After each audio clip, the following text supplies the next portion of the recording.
get my 6. It's a beautiful evening here on the homestead, and I just wanted to show you some of it. We got us a peeker up here.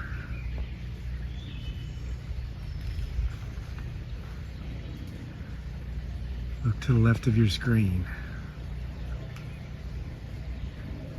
There she is. You see her putting her head up? Okay, so it's not the type of peeker you're used to seeing up at the campground where she seems to be heading.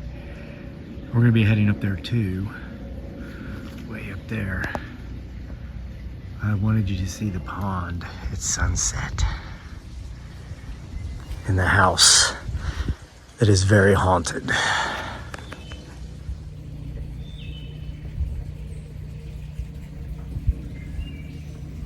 Get my 6 again.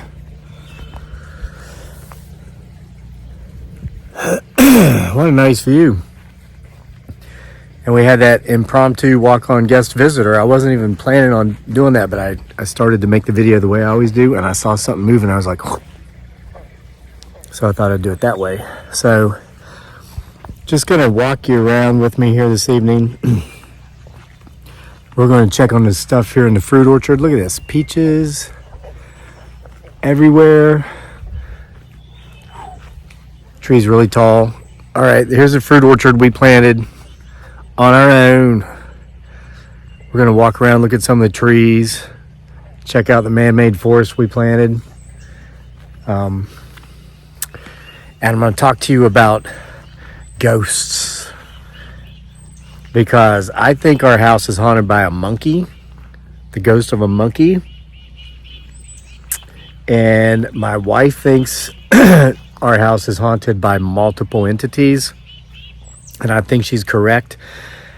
And we were visited by another entity 2 nights ago or so that proves my wife is right, and I'm going to tell you that story. But let me show you this first. Look at these. See those? Those are plums. This is an American plum tree. It's called the American plum. It's indigenous to Virginia. I think it was discovered here. Its scientific name has something virginicus in it, which means it was found here. This thing's only 3 years old, and it's already producing fruit. We've got about 8 trees like this, and our driveway is actually lined with this type of tree, because when they blossom out in the spring, they have these beautiful snow white blossoms, and our driveway gets to be lined with those blossoms. And several of those have fruit now too. Wow, this one, here's another one. Look how tall this thing is. In only 3 years, it's 7.5 or 8 feet tall, and it's got fruit on it as well. And in only 3 years, we bought these particular trees off of the Virginia Department of Forestry for like $1 each. We bought like 100 trees, paid $100 for them, and they mailed them to us in a box. And we just went around planting them. Then of course our privacy hedge back here to block from the road. These were cedars we planted that were maybe 2 feet tall when I dug them up in our meadow way back there behind the house, so we're allowing to reforest to become a forest again, because it was all a hayfield. Dug them up, hauled them down here, planted them here, and now some of these guys are 10, 12 feet tall. It's beautiful. Oh, pears. Look at this. Let me show you up close. See the little green pears? You know, now that we have honeybees, this year, of course, we lured in wild swarms. We didn't buy them, we lured them in. Everything just got so well pollinated. It's wonderful. So we've got more fruit than we've had ever. And some of these trees, like I said, they're only 3 years old and they're already bearing fruit. They're not supposed to do that for 5 to 10 years, but they're doing it in the third. It's great. Okay, so I shared a story with you here recently on the channel. These Leland cypresses, we planted them at 18 inches high, almost, well, 5.5, well, no, 6 years ago. 20 feet now. I'm not going to go give you a close-up, but you're looking at trees that are 20 feet tall that were planted when they were 18 inches high by me and my wife and our son. It was great. So I told you a story here recently about going mountain biking and running out on a buddy's property, and potentially, dun dun dun, potentially bringing home the ghost of a monkey by capturing its soul in this camera. And then, because these things are said to believed to travel around through gadgets. See this weeping willow? This started out as a stick about a foot long from a tree that we cut down for some friends of ours 5 years ago. We burned most of the wood, used it as firewood, made some cuttings intentionally, but we started sticking sticks in the end of our garden rows, and then we'd put our seed packet on there so you can remember what you planted there. These things took root and became beautiful trees, so I've been transferring them all around the property. There's one here, and then look, there's one way up there. That's on the corner of the pond we just were, and then this driveway here is lined with those American plum trees I was telling you about. They get the really beautiful white blossoms in the spring. All right, so we're in the car. We're down close to the road. So you're getting ready to see the man-made forest we planted as a barrier against the road to block the sound of the sight. So I thought I brought, holly trees. We planted these. We got these at the local grocery store, like Kroger, for $19.99. Our first Christmas here. They only had 11, so we bought them all. They were a foot tall. Now they're all 6 to 8 feet tall. They get beautiful red berries on them. These Virginia burning bushes turn crimson red in the fall. Aren't they gorgeous? Let's walk through our man-made forest here. Planted all these trees. 277 trees over here. Dug them all up way back there at the wood line. Carried them down here in buckets, dragged them on sleds because we didn't have a truck at the time. We didn't have the money to do this, the things we wanted to do, so we invested sweat equity. We did the work. We couldn't go, to the, look at this eastern redbud right here. It's a beautiful tree. It's 12 feet tall. If you went to a nursery to buy this thing, you're going to pay $350. We didn't have money, but we had work ethic, and we knew we had time because, I'm getting some grays, but a lot of life left, Lord willing, and barring catastrophe. So we just did the work. This thing was 1.5 feet tall, like 5 years ago, and now it's, 10, 12 feet high. Cherry tree, 20 feet high. Dug it up, 1.5 feet. So we're going to walk through here. So anyway, in the story we talked about, or I told you about, something made a laptop computer in our house start playing a video at 3 o'clock in the morning. And it was a basketball game video, and I'm giving you the short version here so I can focus more on these trees. No, that's a joke, because I already told you the long version of the video, but came on at 3 a.m. This video is playing. I go into the living room where this laptop was, and let's see if our privacy hedge works. Barely saw that car. Isn't that great? Because the first 3 rows are evergreens. Eastern red cedar, and then some Leland cypresses. So look at this poplar. 2 feet tall when we planted it. 20 feet tall today, 5 years later. Didn't have the money to buy the little trees, especially for as many as we wanted to plant. So we just dug them up and right there on the wood line and brought them down here, just like this ginormous maple that is now 15 feet tall. One of those autumn blaze maples. In the fall, its leaves will turn blaze orange. We've got them scattered all over the place throughout here in our man-made forest. 1, 2, 3, 4, 7 rows of trees, and then that row of the Virginia burning bushes in the back I showed you. We brought privets to put into the middle of the privacy hedge in between the cedar trees and Leland cypresses, because they'll fill in the gaps. Privet is a bush. It's an invasive species, but it's a beautiful species, and they're wonderful for privacy hedges because they'll grow into the cracks in between the branches of the evergreen trees. Anywhere they see sun, they're going to go there. Okay, so which of course gives you more privacy for sound and sight. So I got on my laptop was closed. My wife's the thing was open, but it had fallen asleep. So I woke it up. I put in her password. And I couldn't figure out how is a video, it was a YouTube video, how's this thing playing? What a beautiful sunset, isn't it? That's our campground. We're going to where that sun is. That's where I usually make these videos. It's way up there. And when I told my wife about it the next day, because I'm like, there's no way that this video could just start playing, especially since your laptop was asleep. She said, well, you just had a very lucid dream. It's like just a very, very vivid dream. So I said, well, let's find out. So I went into her laptop, turned it on, and went to YouTube and went to the history, and you could see that that video had played at 3 a.m. that morning. So she got scared. So we had a conversation a few nights ago, and I told her, God, isn't this so beautiful? I'm sorry, guys. Supposed to be talking about ghosts. And, let me tell you what's most beautiful about this forest is knowing that these hands, and I'm flexing the fingers in my other hand too. You just can't see it because it's the one I'm holding the phone with. All right, so you could tell, you could feel it, right? These hands, my wife's hands and our son's hands, when they were much smaller than they are today, planted this forest. We dearly love the eastern redbud trees, so we put so many of them in here. She likes the purple blossoms they get in the spring. Man, 15 feet tall. Uh-oh, here come the crows. You know who usually follows them in, right? Okay, so I was telling dearly about this, my beautiful bride, aka Giggly Girl. And I said, I think I brought a monkey home with me. I think I brought home the ghost of a monkey in my cell phone.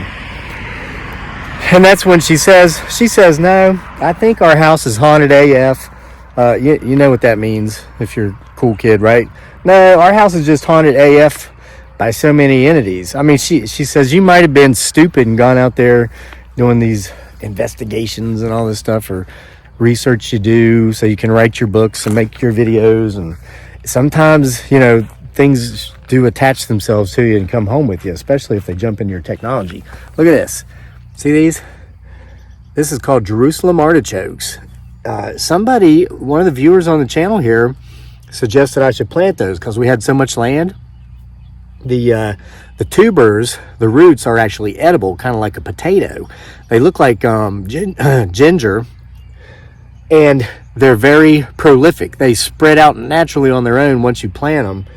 I planted them last year. I didn't dig any of them up to eat. They say don't do that in the first year. Might not even do it this year, but I probably will just to see how they taste.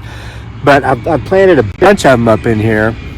And this whole strip of grass that's still tall and is not mowed, it's by design because I actually took my tiller, and it's like 100 yards long. It's as big as a football field. It's just not as wide as a football field. I tilled it all up, and I planted 400,000 wildflower seeds in here that are supposed to come up in July, here in just another month and a half. But here on this lower portion, where you just saw those Jerusalem artichoke hearts, I planted a bunch, and I see some more over there. I don't know if you can see them here in the camera or not. There's their forest from the other angle. We just walked through there. Isn't it beautiful? All right, so anyway, I said, honey, I'm just going to be honest with you. I think that thing that happened the other night with the laptop coming on, I think that was definitely paranormal activity. And she says, well, I think so too. And she goes, and I think it's not necessarily the monkey because we've had paranormal activity happen here before. She said, remember the Christmas ornament? And ironically, we're getting ready to walk right by this Christmas ornament. Getting chills. I'd made a video. This was like 3 years ago, and it's maybe 4 years ago. It's the year we did the ornaments of inspiration trees up here for viewers who are going through hard times. We'd put an ornament on the tree. It ended up being all those crayons. But I was up there doing a night hunt, and I felt like the presence of something. The temperature of the air dropped. There was mist everywhere, and this Christmas ornament that we had hung up there on that bush fell to the ground. We caught that on camera. Many of you watching this saw that video. So I take the ornament, I go down to the house, and I put the ornament on the Christmas tree, and I uploaded the video to YouTube, published it, and I said, honey, you got to watch this video because wait till it gets to this one part. And I told her what happened. And so we're watching it. And as we're watching the video and that ornament dropped from the tree in the video, that ornament dropped from our Christmas tree that I just hung it in at the exact same time. Yeah. And it's right in here somewhere. We put it out here because right inside the wood line here, there are buried 3 little girls that died in our house during the Spanish influenza, the Spanish plague of 1918. Buried right here. And we were talking that night about that odd thing that happened. And we knew about these girls passing. We did not know about all the rest. Trust me. This October... big October surprise coming. I don't want to ruin it for you and give it away by saying too much, but we've since found out some of the other passings in this place. So this place is haunted AF, like haunted capital AF. But those girls were buried here, and so I said maybe they're letting us know they want to celebrate Christmas too. So I put the thing here.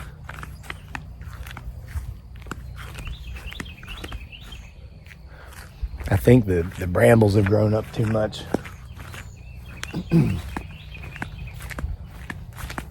Yeah, there's blackberries everywhere. Or wild black raspberries. I can't see it, but it's in there. Okay. So anyway, I said, yeah, honey, I think you're right. And she goes, do you remember what we spent a lot of time talking about that day? I was like, no. Because my wife has a theory that, let me see if you show you the view over here too. Way back there's that man-made forest now. Here's a big field. There's a house. We play so much football in this field. So anyway, and you can see this tall grass here. See, I'm on a trail here, but this part in the middle, that's where I planted all the wildflower seeds. I can't wait to see them come up. I can't wait to make videos, show you what they look like. But that day, here's what we've been talking about. And this is when we were talking a few nights ago up here having a campfire. We have some friends. Listen, like you've probably been hearing in the news that like real estate is way overinflated right now and home prices are soaring. And I guess it's going on everywhere. But where we live has always been like a particularly hot real estate market. Like if you put your house on the market here in the Charlottesville, Virginia area, it's like a bidding war starts. And the first bid to come in is at a price above of what you're asking. And everybody bidding has the money to buy. They're not blowing smoke. They're qualified, okay? And of course, a real estate agent wouldn't work with them, of course. But there's a lot of people here that are qualified, is what I'm saying. And they're coming to the area. So we had some friends who have a beautiful house, and they knew it was worth about $450,000 fair market value. And they thought, well, what if we listed it for like this really outrageous price? Maybe we could get that. And the amount was so high. I think it was like 500 or 550 or something. The amount was so high, they just didn't think that they would get an offer. Because the amount that they were told their house was worth, they thought that was inflated, $450, right? Because of the overinflated market. Long story short, they put their house on the market in less than 2 days. They sold it for $650,000. A house that they were told was worth $450 that they think's worth about $350. So we were talking about it. And look, part of this video, I mean, you'll understand this now. This is a row of crepe myrtles and dogwoods we planted. And then behind me, these trees, we planted these all. They just keep on going all the way around the property. Mostly eastern redbuds till we get up here. That's an apple orchard we planted. And you can see we're making it to the campground eventually.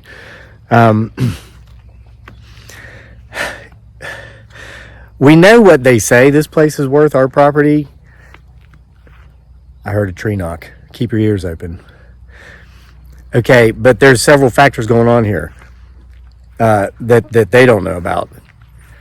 That's not taking into consideration all these trees we planted, the garden spaces we've created, a lot of money work we put onto the house because a lot of stuff needed replaced.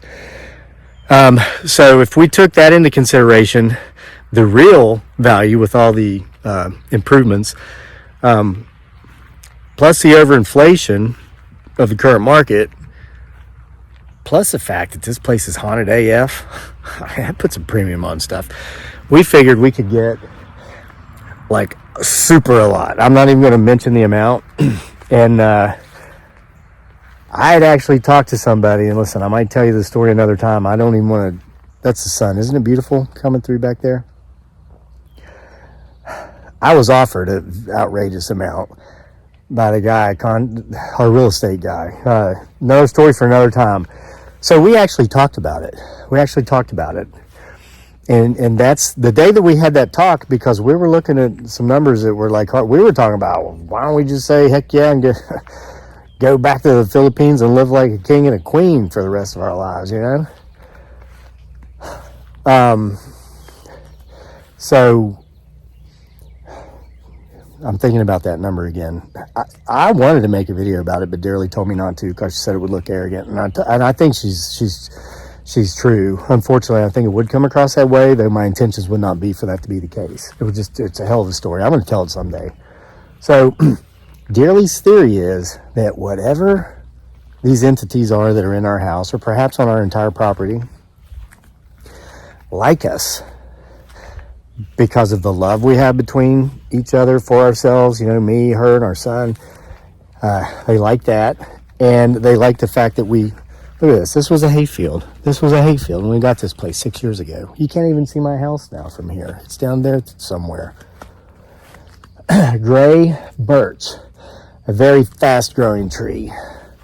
Not really a whole lot of commercial uses for it, but that's okay. Because you know what? Trees have been here long before capitalism. They're more important. They grow fast and they look nice and pretty. That's a value right there, you know? Okay. So anyway, Darely's convinced we have multiple entities haunting our property and our house, and that they like us and they don't want us to leave. And that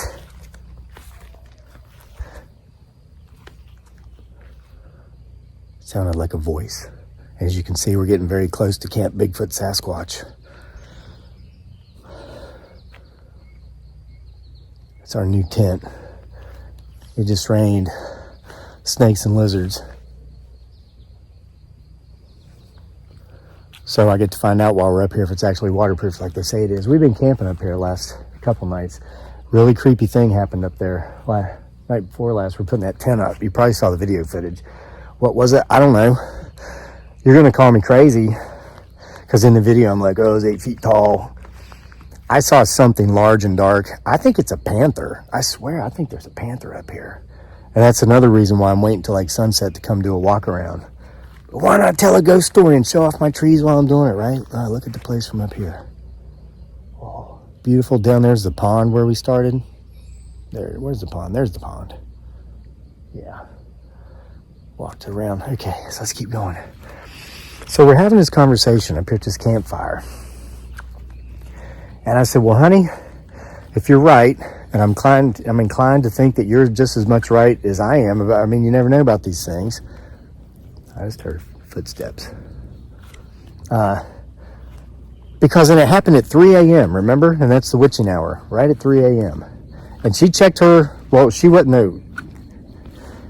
awakened by the laptop. She checked her watch the next time. Yeah, got a little bit ahead of myself there. She checked her watch just a few hours after she and I had that conversation I'm telling you about now.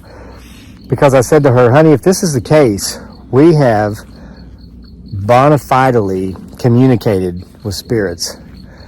And I said, let's say that it's true. All right, I'm hearing stuff in the woods here.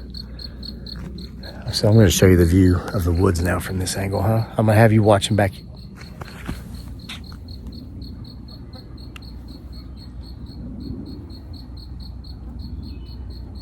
I heard tree knocks.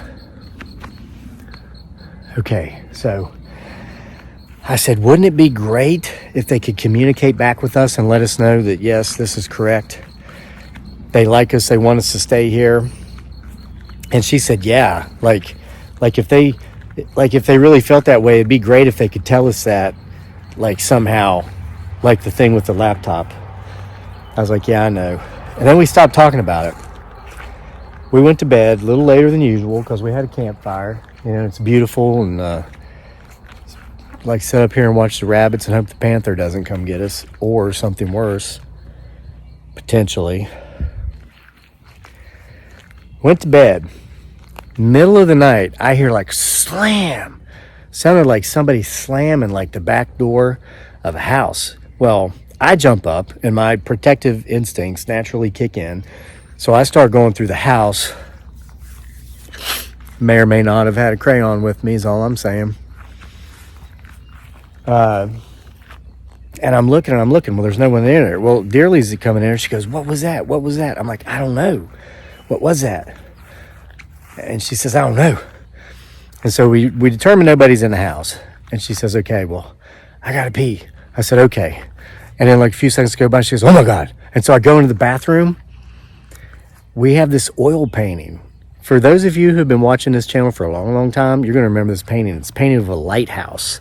I got it at the Goodwill for $1, but it's a really nice oil painting. It's worth so much more than $1. Because it's good as AF, okay?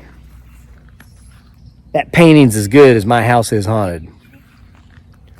So here we are at Camp Bigfoot Sasquatch. That painting, we had that on our wall in our bathroom. It's been up there for a couple of years. That painting came off the wall and landed flat on the floor, and that's what made that loud smacking sound, like somebody was banging the back door. And it occurred to me, okay, some stuff just fell off the wall. I looked at my watch. It was 3:11 when I looked at my watch. And now, I don't think we'd been up walking around for 11 minutes, but I think we'd been up walking around longer than 5.